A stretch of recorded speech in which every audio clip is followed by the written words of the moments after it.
अगर मैं आगे बढ़ाते हुए जाना चाहूँ, तो क्या पारंपरिक निवेश या पारंपरिक निवेश को लेकर आपकी समझ वो बिल्कुल ही अभी खारिज कर देनी चाहिए क्या? क्योंकि हमारे पास एक नए निवेश के विकल्प आ रहे हैं, नए तरह के इन्वेस्टर्स भी आ रहे हैं और वो एक्सपेरिमेंट भी करना चाहते हैं। लेकिन उसके बावजूद भी जिस तरह के ट्रेडिशनल इन्वेस्टमेंट इंस्ट्रूमेंट्स की हम बात करते हैं, जो आपके बुनियादी फाइनेंशियल गोल्स हुआ करते थे, सपना होता है हर किसी का घर खरीदने का, रिटायरमेंट को लेकर हम देख रहे हैं परिभाषाएं बदलती हुई जा रही हैं। इसमें क्या तालमेल बैठाना चाहिए या अब पूरी तरह से नए सिरे से शुरुआत हो रही है तो उसी को फॉलो करना चाहिए? कविता, मेरा ये मानना है कि अभी भी पारंपरिक जो हमारी जो लर्निंग है निवेश के बारे में, वो बहुत बहुत स्ट्रांग है।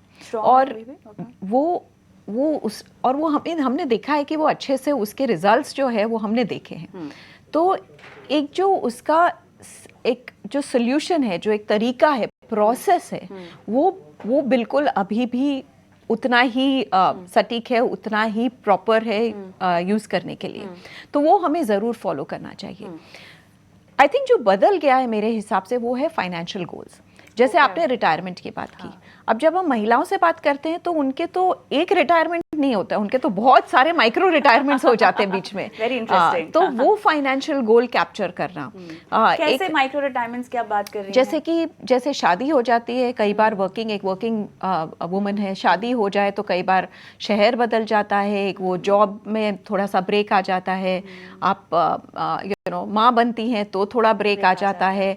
कोविड ने हमें दिखाया कि अगर घर पे किसी की मतलब तबीयत खराब हो, आपको ध्यान रखना हो, तो नॉर्मली वो वुमन होती है जो फिर अपना करियर गिव अप कर देती है। तो इस तरीके से हमारी लाइफ में काफ़ी माइक्रो सबैटिकल्स आने लगे, रिटायरमेंट्स आने लग गई हैं। और ऑल्सो आई थिंक जैसे नेहा ने कहा, जो जेन ज़ी है उनके लिए वो ज़रूर retirements even come in the form कि अच्छा मुझे पढ़ाई और करनी है, या मुझे 2 साल का ब्रेक लेना है, मुझे कुछ और ट्राई करना है।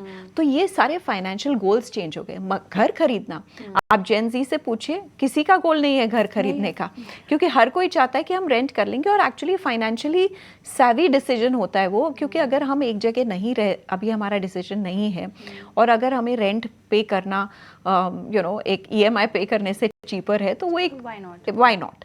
सो आई थिंक गोल्स बहुत बदल गए हैं, और उस हिसाब से जो पुराने जो हमारा जो प्रोसेस है, जो मतलब काफ़ी सालों से चलता आ रहा है, उसको फॉलो करते हुए नए गोल्स को आप ऐड करें तो आपका फाइनेंशियल प्लानिंग अभी भी एकदम 100% परफेक्ट हो जाता है। मेरे ख्याल से अजीत इसके बहुत बड़े एग्जाम्पल हमारे साथ, उदाहरण हमारे साथ जुड़े हुए हैं। अजीत, कैसे आप कहेंगे कि जो नए गोल्स को लेके परिभाषा बदल रही है उसमें न्यू एज इन्वेस्टमेंट फिट बैठती है?